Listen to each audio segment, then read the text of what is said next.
पुण्यात BMW वापरणाऱ्या रईसजाद्याचा प्रताप। रस्त्यावरती गाडी लावून फुटपाथवरती लघुशंका व्हिडिओ समोर येतात। लोकांमध्ये संताप आणि टीकेची झोड।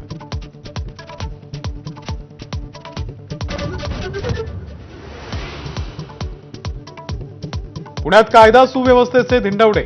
सिंहगड कॉलेजच्या जवळ दाम्पत्याला किरकोळ कारणावरून मारहाण। कोथरूडमध्ये गाडी आडवी आणली म्हणून तरुणाला टोळक्याकडून जबरदस्त मारहाण।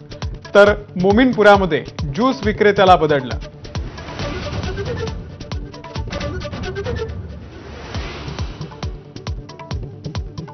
चौदा तास उलटले तरी पुण्यातल्या मारहाणीच्या घटनांची पोलीस आयुक्तांना माहितीच नाही। एबीपी माझानं संपर्क साधल्यावर म्हणाले, माहिती घेऊन बोलतो।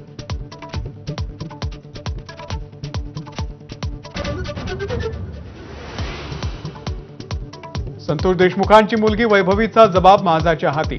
एवढ्या लहान गोष्टीवरती जीवावर कशाला उठला? संतोष देशमुख यांनी फोनवरून विष्णू चाटेला सवाल केल्याचं वैभवीच्या जबाबातून समोर।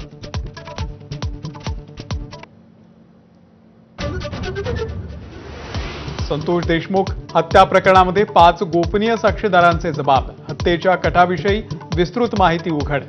कराड, चाटे, घुले या टोळीचा फास आवळण्यासाठी गोपनीय साक्षीदारांची मदत।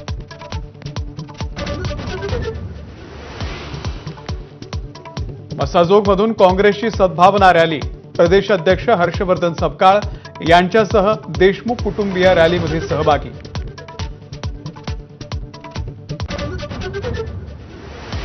धनंजय मुंडेंचा पाय आणखी खोलात। कृषी विभागामधल्या घोटाळ्याची सुरेश धस ईडीकडे तक्रार करणार। मुंडे आणि कराड यांनी कृषी विभागाचे 200 कोटी परस्पर उचलल्याचा धस यांचा आरोप।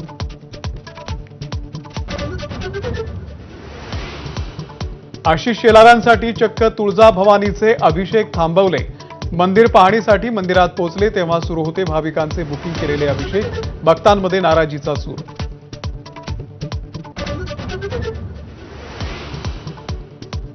MSRTCचं अध्यक्षपद पुन्हा एकदा परिवहन मंत्री प्रताप सरनाईक यांच्याकडे। मुख्यमंत्री देवेंद्र फडणवीसांनी केली नियुक्ती। काही दिवसांपूर्वीच IAS संजय सेठी यांनी केली होती नियुक्ती।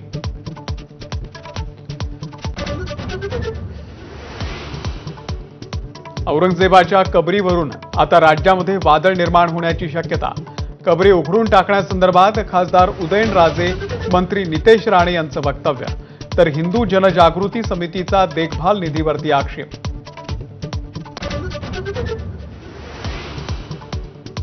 आता दुकानांच्या मराठी पाट्यांनंतर मुंबईतील हॉटेल्स, उपहारगृह, दुकान मालकांनी मेन्यू कार्ड मराठीमध्ये करण्याचा ठाकरेंच्या शिवसेनेचा आग्रह। फोर्टमधील हॉटेल्समध्ये जाऊन दिले पत्रक।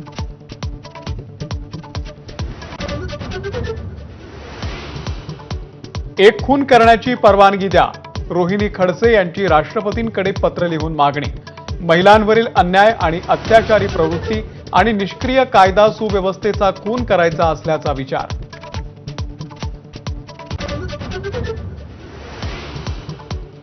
जागतिक महिला दिनाच्या निमित्तानं विविध कार्यक्रमांची रेलचेल।